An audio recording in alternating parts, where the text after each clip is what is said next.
Central జైల్లో ఉన్న మా నాయకుడు మా సోదరుడు కొడంగల్ మాజీ శాసనసభ్యుడు పేద గిరిజన దళిత బలహీన వర్గాల రైతుల తరపున పోరాటం చేసిన పాపానికి ఈరోజు జైలు పాలై రేవంత్ రెడ్డి కక్షపూరిత వైఖరి వల్ల జైల్లో శిక్షణ అనుభవిస్తున్న చేయని తప్పుకు శిక్షణ అనుభవిస్తున్న మా సోదరుడు నరేందర్ రెడ్డి గారిని కలిసి నేను మా మహబూబ్ నగర్ జిల్లా పార్టీ అధ్యక్షులు మాజీ మంత్రి లక్ష్మారెడ్డి గారు, మరొక మాజీ మంత్రి పెద్దలు శ్రీనివాస్ గౌడ్ గారు, మాజీ హోంమంత్రి ఎమ్మెల్సీ మహమూద్ అలీ గారు, ఉప్పల్ ఎమ్మెల్యే లక్ష్మారెడ్డి గారు, మేడ్చల్ జిల్లా పార్టీ అధ్యక్షుడు ఎమ్మెల్సీ షంబీపూర్ రాజు గారు, మల్కాజ్గిరి పార్లమెంటు మొన్ననే పోటీ చేసిన బీఆర్ఎస్ అభ్యర్థి రాగిడి లక్ష్మారెడ్డి గారు అందరం కలిసి వారిని పరామర్శించడం జరిగింది. నేను పట్నం నరేందర్ రెడ్డి గారికి మనస్తా ఉన్నాను. ఎందుకు అంటే ఆయనని కలిసినంతసేపు ఆయన మాకు చెప్పింది ఒకటే, మాట్లాడింది ఒకటే. అన్న, నా గురించి వదిలేయండి, నేను బాగానే ఉన్నాను, నేను బాగానే ఉంటాను. చెయ్యని తప్పుకు ఇవాళ 30 మంది అమాయక పేద రైతులను జైల్లో పెట్టినారు. వాళ్ళను విడిపించండి, వాళ్ళ కోసం పోరాటం చేయండి.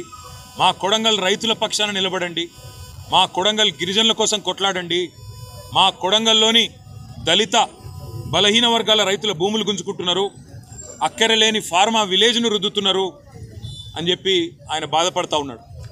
వాస్తవం ఏంటి అంటే ఈరోజు సంగారెడ్డి జైలు నుంచి మొదలు పెడితే చెర్లపల్లి జైలు దాకా అమాయకులేమో జైల్లో ఉన్నారు. కానీ కొడంగల్ నుంచి కొండారెడ్డిపల్లె దాకా అరాచకాలు చేస్తున్న దుర్మార్గులేమో ఇవాళ గద్దెనెక్కి కూర్చున్నారు. మీరు చూస్తూ ఉన్నారు.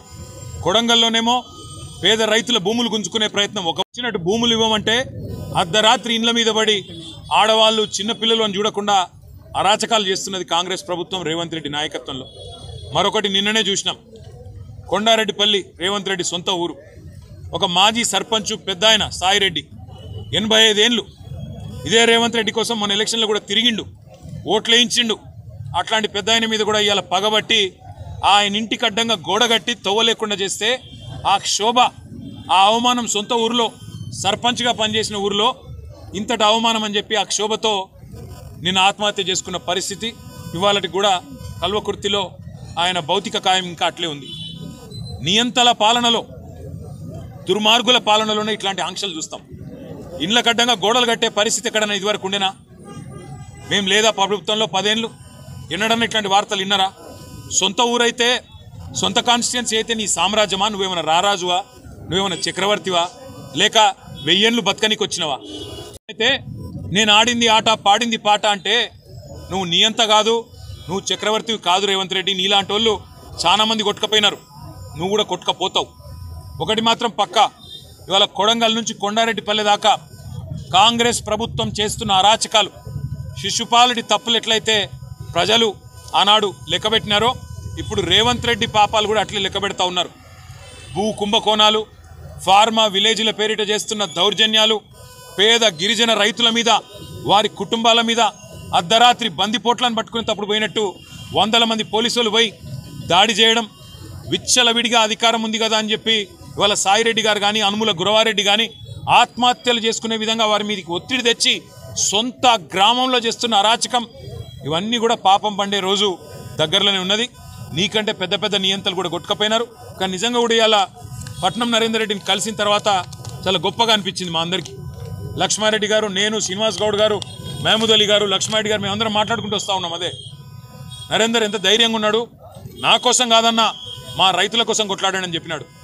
మా మహబూబాబాద్లో మీరేదో సంఘీభావంగా ధర్నా పెట్టినారంటే బాగా చేయండి అని చెప్పి విజ్ఞప్తి చేసినాడు.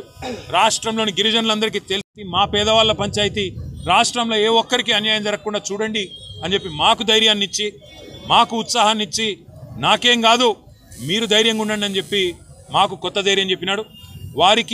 వారితో పాటు ఇవాళ 30 మంది పైచిలకు పేద రైతులు ఎవరైతే చెయ్యని తప్పుకు కేవలం మా భూమి ప్రభుత్వం దౌర్జన్యంగా గుంజుకుంటే ఊకోము ఇయ్యము అన్న ఒకే ఒక్క మాటకి ఇవాళ జైళ్లలో మగ్గుతున్న ఆ కుటుంబాలకు మేము ఒకటే చెప్తా ఉన్నాం, మీరు భయపడాల్సిన అవసరం లేదు.